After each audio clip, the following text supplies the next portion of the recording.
Assalamualaikum warahmatullahi wabarakatuh. Selamat datang kembali teman-teman semuanya di channel Ngaji Bareng Cak Ipung. Pada kesempatan ini saya ingin mencoba membahas satu persoalan yang kerap kali terjadi di sekitar kita, di masyarakat kita teman-teman. Apa itu?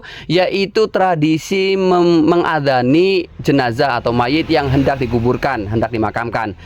Hal ini biasanya, yang saya tahu ya, ketika mayit sudah dimasukkan ke dalam liang lahat, sebelum ditumpuk oleh tanah galian, itu biasanya terlebih dahulu diadani. Oleh siapa? Oleh orang-orang yang ada di sana, oleh yang sedang menggali kuburan. Pokoknya disitulah siapa saja yang bisa adzan, biasanya adzan di situ. Posisinya biasanya di sejajar dengan kepala mayit. Jadi mayit memang sudah di bawah, yang adzan itu di atas, tapi posisinya itu sejajar. Artinya berada di atas kepala gitu kira-kira ya. Nah, yang ingin saya bahas di sini adalah apakah benar adanya kesunahan tersebut, anjuran tersebut, atau justru ini hanya tradisi yang semestinya tidak ada kesunahan sama sekali. Kita bahas secara objektif teman-teman ya, karena yang saya bawa ini adalah referensi, bukan akal-akalan, bukan hawa nafsu saya, bukan. Ini referensi yang saya ambil dari kitab Fathul Mu'in berikut dengan kitab Ai'an atau Talibinnya, karya Said Bakri Sato Ad-Dimyati. Ini Syafi'iyah Tulen teman-teman ya. Ini kalau yang nanya ini mazhabnya apa, ini Syafi'iyah Tulen. Karena beliau ini termasuk murid daripada Sayyid Ahmad Zaini Dahlan. Ini Sayyid Ahmad Zaini Dahlan, dalam salah satu kesempatan saya pernah menjelaskan bahwa beliau itu termasuk maha guru dari ulama Nusantara, di mana ulama-ulama kita yang hebat-hebat itu rata-rata merujuk keilmuannya itu kepada Sayyid Ahmad Zaini Dahlan, seperti Syekh Nawawi Al-Bantani, kemudian Syekh Khalil Al-Bangkalani dan seterusnya. Di sini kita bahas teman-teman ya. Dalam kitab Fathul Mu'innya dijelaskan waqad yusanu al-adzan li ghairi sholati. Memang terkadang adzan itu disunahkan tidak hanya untuk sholat. Sejatinya memang dari awal adzan itu kan sunahnya untuk sholat, tapi bisa dilakukan atau sunnah juga bukan karena sholat.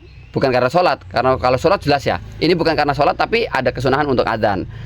Sebagaimana contoh, wahwa wal iqamah ay wa yusanu al adzan wal iqamah fi udhunail maulid wa yakunu al adzan fil yumna wal iqamatu fil yusra wa dzalika limakila inna man fu'ila bihi dzalika lam tadurruhu sibyan. Sebagaimana ketika adzan dan iqamah itu dilakukan di telinga seorang bayi yang baru dilahirkan. Bayi yang baru dilahirkan di telinga kanannya itu disunahkan untuk diadzani, telinga kiri itu diiqamati. Kenapa? Karena ada berita, ada kabar yang mengatakan bahwa bayi yang diadzani di telinga kanan dan iqamah di telinga kiri itu akan terjaga dari sibyan. Apa itu sibyan? Aita bi'atu minal jinni, yaitu jin yang ikut, jin yang mengganggu, jin yang mengikuti.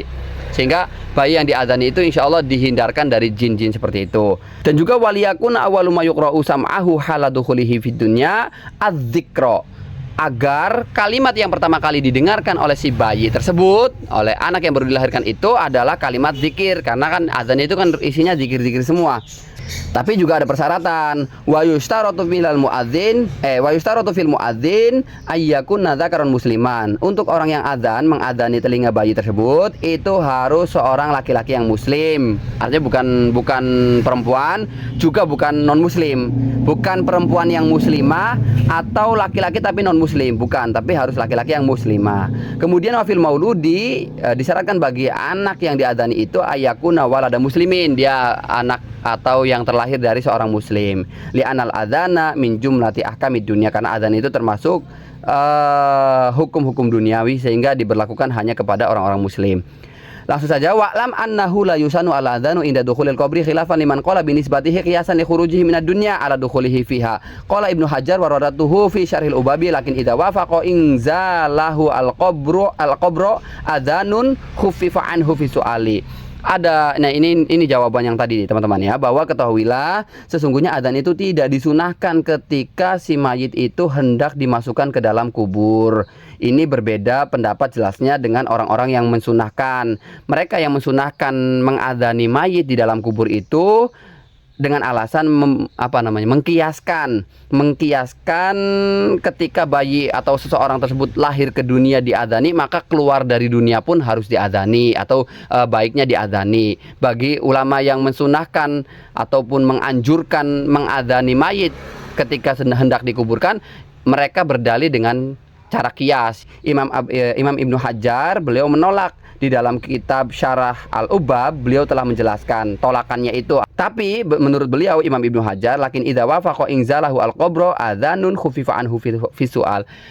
Apabila si mayit itu dikuburkan di waktu-waktu bertepatan dengan adzan jamaah, adzan sholat, misal setengah 12, adzan zuhur tuh setengah 12, mayit itu dikuburkan itu jam setengah 12 pas adzan atau pas adzan asar misalkan, dikuburkan pas bertepatan dengan adzan yang berkumandang, entah itu adzan zuhur atau adzan asar atau adzan sholat lainnya, maka khufifa anhu fi su'ali, insyaallah akan diringankan dalam pertanyaan-pertanyaan di alam kuburnya. Artinya pertanyaan mungkar nakirnya itu akan digampangkan atau diringankan sehingga tidak terlalu berat.